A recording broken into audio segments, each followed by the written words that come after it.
Olá pessoal, todos bem? No vídeo de hoje eu vou falar sobre um tema muito interessante que gera muitas dúvidas, mas que é importante sabermos sobre porque talvez um dia a gente precise utilizá-lo por algum motivo, né? Então o tema é desconsideração da personalidade jurídica, tá certo?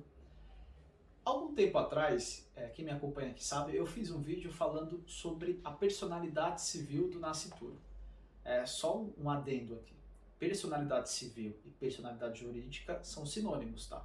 Então, se porventura vocês encontrarem por aí a expressão personalidade jurídica, saibam que estão falando de personalidade civil e vice-versa, tá certo?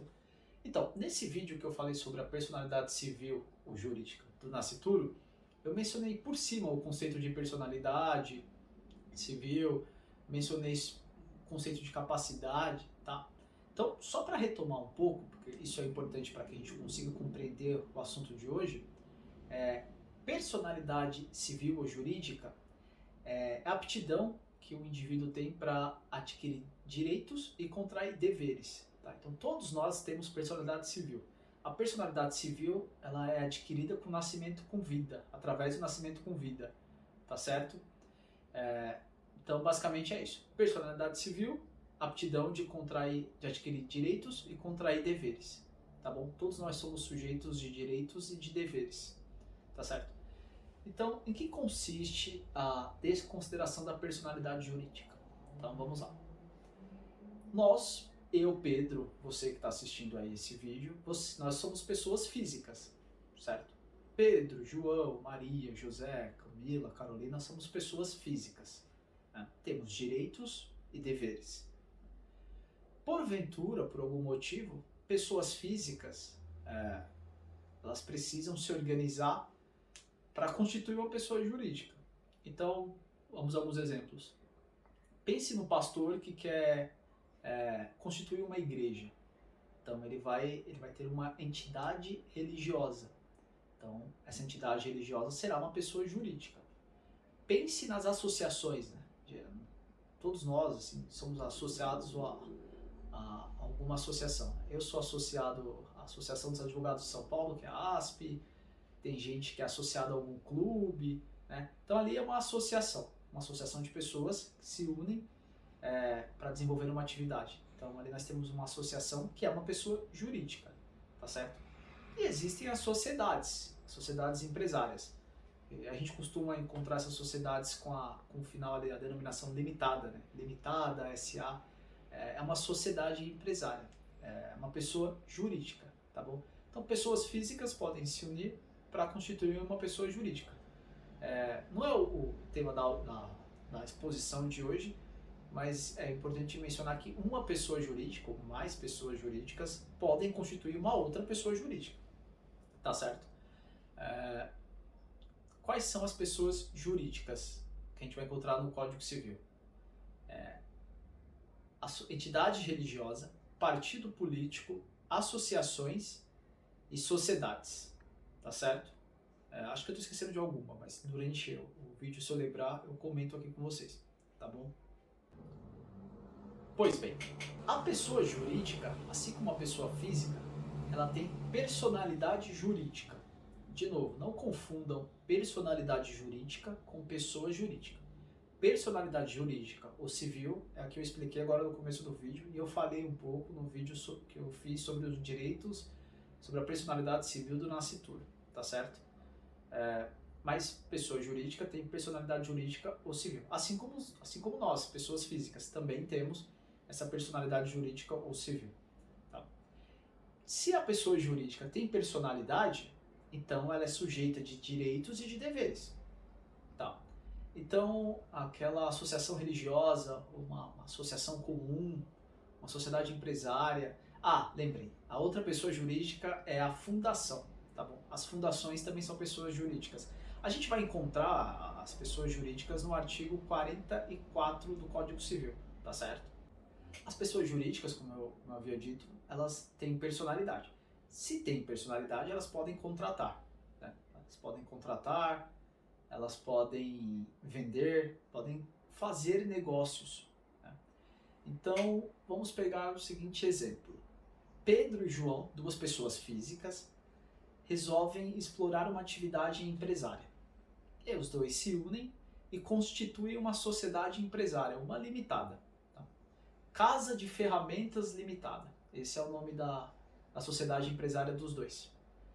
A partir do momento que há o registro dessa sociedade empresária na junta comercial, ali está formada a pessoa jurídica. Casa de Ferramentas Limitada é uma pessoa jurídica. Por ser uma pessoa jurídica, como eu disse agora há pouco, ela pode contratar, pode negociar, né? Ela tem os direitos da personalidade. Evidentemente, agora aqui mais outro parênteses, evidentemente que a pessoa jurídica não tem todos os direitos da personalidade que uma pessoa física tem. Tá? A pessoa jurídica não tem sentimentos, ela não tem abalo emocional. Ela tem os direitos da imagem, da honra, da privacidade, né? E aí a gente leva para a questão fiscal, né? O sigilo fiscal, mas não tem evidentemente, todos os direitos da personalidade que uma pessoa física tem. Pois bem, voltando. Então nós temos essa casa de ferramentas limitada. Né? Quem são os sócios da casa de ferramentas? Pedro e João. Pedro e João, pessoas físicas, casa de ferramentas, pessoa jurídica. Então, casa de ferramentas, ela adquire um imóvel, compra um imóvel para desenvolver sua atividade, ela compra um veículo, né? e segue sua atividade. Imagine a seguinte situação. Tá? Casa de ferramentas, ela faz um negócio com um sujeito chamado Antônio. Por algum motivo ela faz um negócio com um sujeito chamado Antônio, talvez tome dinheiro emprestado com o Antônio por algum motivo, e não paga. Né? E Antônio ajuiza uma ação contra a Casa de Ferramentas Limitada. Por ter personalidade jurídica, a Casa de Ferramentas ela pode ser sujeita, ela tem legitimidade para figurar no polo passivo ou ativo de demandas judiciais. Então, Antônio ajuiza uma ação contra a Casa de Ferramentas, cobrando esse valor que emprestou a ela, e passado algum tempo sobressai a sentença dizendo, olha, realmente, a Casa de Ferramentas deve, pague a ele o valor, R$100.000, por exemplo. Né? E aí, Casa de Ferramentas não paga. Por algum motivo, Casa de Ferramentas não paga. Antônio começa o processo de execução contra a Casa de Ferramentas. A pergunta é a seguinte: Antônio pode cobrar os sócios da Casa de Ferramentas, Pedro e João? A resposta é não. Por que não? Porque se pudesse, inviabilizaria totalmente o interesse dos indivíduos em explorar alguma atividade econômica. Isso geraria um prejuízo enorme ao país. Imagina você que quer explorar uma atividade empresária. Se você sabe que o seu patrimônio pessoal pode ser utilizado para pagar dívidas da sociedade, da pessoa jurídica, jamais que você iria querer abrir constituir essa sociedade empresária. Mesma coisa, vamos voltar ao exemplo do pastor. O pastor quer explorar uma atividade religiosa. Explorar não no sentido de ter lucro, tá? Porque não necessariamente uma pessoa jurídica é para ter lucro. Né? No caso dos partidos políticos, não se visa o lucro, não é uma atividade econômica. Ali um agrupamento de pessoas que se unem para debater questões políticas, sociológicas, né? Então tem tudo isso. Associações religiosas, a ideia também não é explorar uma atividade lucrativa. O maior interesse deles ali é propagar a fé, coisas do tipo. Então, as associações, clubes de futebol, a ideia do clube de futebol não é ter lucro. A ideia do clube de futebol é desenvolver ali uma atividade esportiva. É claro que dentro da igreja pode ter dízimos, doações, né? Mas o que é doado, o que é destinado para a igreja, aquilo não vai ser dividido entre o pastor e os demais fiéis. Tudo fica dentro da igreja. Um clube de futebol vende atletas, mas não há lucros dividido para os seus associados. Quando há entre aspas, um lucro, ele é revertido para a própria instituição. Então, sabe, eu sou palmeirense, então o Palmeiras compra e vende jogadores. Mas não há, por ser uma associação, não há, evidentemente, a Leila, que é a presidente do Palmeiras. Quem assiste esse vídeo agora, a Leila Pereira, ela é presidente do Palmeiras. Então a Leila Pereira, ela deve ter lá o seu salário, mas ela não tem lucro. Né? Em regra, não deveria ter. Né? Se tem, Isso é irregular, tá certo? Já a sociedade empresária, a ideia da sociedade empresária é ter lucro. E é que esse lucro seja dividido entre os sócios. Né? É para isso que serve uma sociedade empresária. Então, se nós temos uma sociedade e o sócio, no caso aqui do meu exemplo, Pedro e João, se eles sabem, se eles soubessem que as dívidas da sociedade poderiam ser cobradas deles próprios, qual seria o interesse em formá-la? Nenhum, né? Isso inviabilizaria a economia do país. Então, pois bem, voltando ao nosso exemplo. Então, Antônio, a Casa de Ferramentas não pagou 100 mil reais ao Antônio, e o Antônio decide executar a sociedade, a Casa de Ferramentas. Como eu disse, ele não pode executar o patrimônio pessoal de Pedro e João, que são os sócios. É vedado isso. Então, as responsabilidades contraídas pelas sociedades são responsabilidade da sociedade, certo? Da sociedade, da associação, do partido político. Eles são os responsáveis. Tá, Pedro, mas e o que tem a ver isso com desconsideração da personalidade jurídica? Aí que vai entrar. O nome já diz tudo. Eu vou desconsiderar a personalidade jurídica da pessoa jurídica. Certo? Eu vou desconsiderar. Quando que eu vou desconsiderar? Quando houver abuso de direito. Tá? A gente vai encontrar isso, pessoal, no artigo 50 do Código Civil. No Código de Defesa do Consumidor, a gente encontra isso no artigo 28. Tá? Mas aqui eu vou dar um destaque maior para o Código Civil. Então, vejamos bem. Vai haver a desconsideração da personalidade jurídica da pessoa jurídica quando houver abuso de direito. Agora pense comigo, abuso de direito. O que configura abuso de direito? Confusão patrimonial e desvio de finalidade. Já já eu vou explicar esses dois conceitos para vocês através de exemplos, tá bom? Então tá. Havendo abuso de direito, o que é abuso de direito? Confusão patrimonial, desvio de finalidade. Voltando ao nosso exemplo. Imagina que Antônio executa a Casa de Ferramentas e não encontra esse valor, não encontra os 100 mil reais. O que acontece? Não acontece nada, paciência. Né? Casa de Ferramentas deve, não nega, mas não pode pagar. Vai fazer o quê? Não tem o que fazer. Azar do credor. É assim que as coisas funcionam aqui no país. Então o credor sofre para receber o que lhe é de direito. Agora, imagine a seguinte situação. Antônio sabe que a Casa de Ferramentas tem um imóvel próprio que ela comprou, tem um veículo utilizado para fazer entregas, inclusive na lataria do veículo está escrito lá, Casa de Ferramentas. E aí Antônio executa a Casa de Ferramentas, e aí ela não paga, e aí pede lá uma penhora nos imóveis que a Casa de Ferramentas tem em seu nome. Quando vem o extrato, a surpresa, né? O veículo, ela não tem veículo, ela não tem imóvel, e se você investiga mais a fundo, você descobre que todos esses bens estão registrados no nome de Pedro e de João. Qual é a ideia aqui? A ideia aqui é lesar o credor. Né? Já imaginando, pensando em uma conduta ilícita, né? Os sócios pensando numa conduta ilícita da sociedade empresária que eles constituíram, lá atrás falaram, não, a gente vai ter uma sociedade empresária, ela tem personalidade jurídica, ela vai comprar e vender no mercado, mas se tiver algum problema, ela não vai ter patrimônio. Por quê? A gente vai colocar o nosso nome. É claro que isso é um abuso de direito. É nítido o abuso de direito. E a gente tem o quê? Uma confusão patrimonial.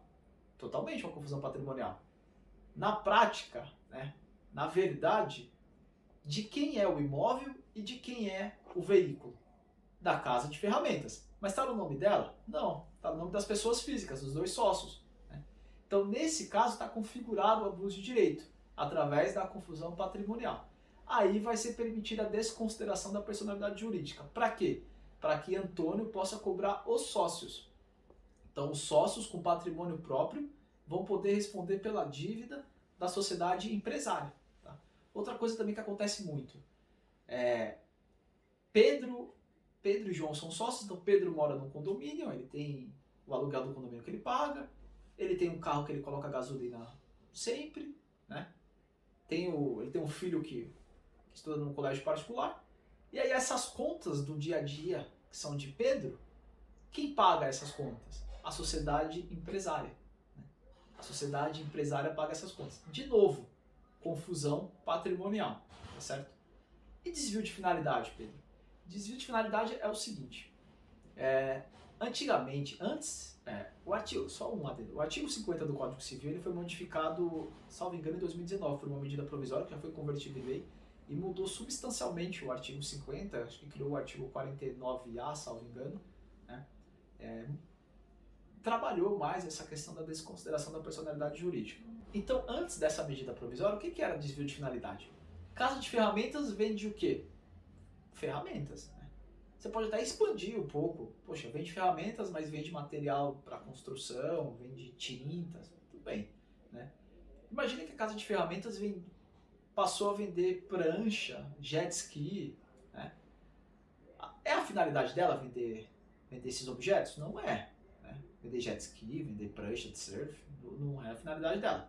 Então, havendo esse desvio de finalidade, o credor poderia pedir a desconsideração da personalidade jurídica da sociedade, tá certo? Com a modificação que teve depois dessa medida provisória no Instituto da Desconsideração, isso mudou um pouquinho. Por quê? Só vai ser desvio de finalidade quando a intenção for fraudar credores. Então, vamos lá. Casa de ferramentas passou a vender jet ski, passou a vender prancha de surf, como disse agora há pouco, e não pagou os 100 mil reais de Antônio. Tá? Mas tá tudo certo. O imóvel tá no nome dela, o veículo tá no nome dela. Né? Pode Antônio pedir a desconsideração com base nisso? Olha, mas a atividade dela era vender ferramentas e não vende outras coisas. Pode pedir? Não pode. Né? Isso hoje em dia não é mais desvio de finalidade. Agora imagina a seguinte situação. Casa de ferramentas se propõe a vender, faz um negócio com o Antônio falando, olha, eu vou te vender um jet ski. Combina com ele. Antônio paga o valor e a casa de ferramentas não entrega o jet ski. Né? Houve um desvio de finalidade para quê? Para fraudar credores, né? Para fraudar Antônio. Ela não vende isso. Ela não vende. Fez um negócio sabendo que não podia entregar. Isso caracteriza desvio de finalidade? Caracteriza. Então, com base no desvio de finalidade, a gente pode pedir a desconsideração da personalidade jurídica da sociedade. Tá certo? Então, para arrematar isso aqui, quando vamos poder pedir a desconsideração da personalidade jurídica? Quando houver abuso de direito. O que é abuso de direito? Quando houver confusão patrimonial e desvio de finalidade. Tá certo? Uma coisa importante também, a gente pode ter a desconsideração inversa. Tá? Como é que é essa desconsideração inversa da personalidade jurídica? Imagina a seguinte situação que eu até comentei agora há pouco. Né? Tem a sociedade empresária, a casa de ferramentas, e tem os sócios, Pedro e João. Só que Pedro é devedor de Antônio, não a sociedade. Pedro tomou dinheiro emprestado com Antônio e não pagou. E aí Antônio vai cobrar Pedro. Né? Pedro não paga. Ajuiza uma ação, aí tem a sentença determinando que Pedro paga, Pedro não paga e começa um processo de execução.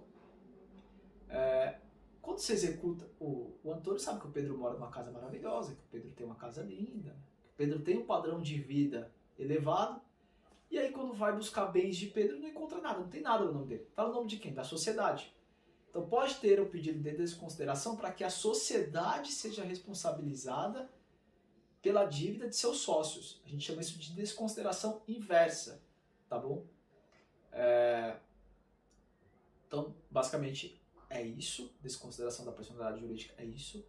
O artigo 28 do CDC ele vai tratar também da desconsideração do CDC com a defesa do consumidor. Mas aqui a gente não precisa ter um abuso de direito, tá? Basta somente que a sociedade não consiga pagar. Então, desse exemplo, um consumidor processa a casa de ferramentas. Casa de ferramentas não paga o valor, tá? E aí o consumidor vai atrás da casa de ferramentas, ajuiza uma ação, né? Tem uma sentença procedente, tenta executar, não encontra patrimônio. Mas aqui a gente não encontrou nenhum abuso de direito, não tem abuso de direito. O consumidor pode buscar os bens dos sócios? Pode, mesmo que não haja abuso de direito, ele pode buscar. Tá? Isso se aplica também dentro do direito do trabalho. O direito do trabalho também tem essa situação.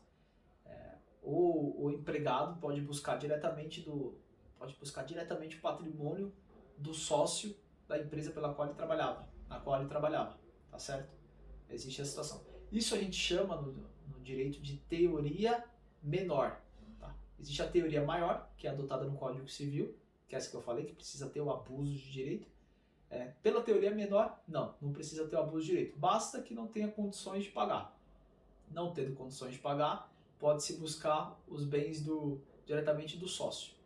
tá certo? Acho que é isso, não me vem mais à cabeça nada além disso. Espero que vocês tenham gostado. Se eu lembrar de alguma coisa, eu coloco aqui nos comentários, né? Se tiver alguma dúvida, deixe seu comentário, né? Entre em contato comigo. E é isso. Obrigado pela atenção. Até mais. Tchau, tchau.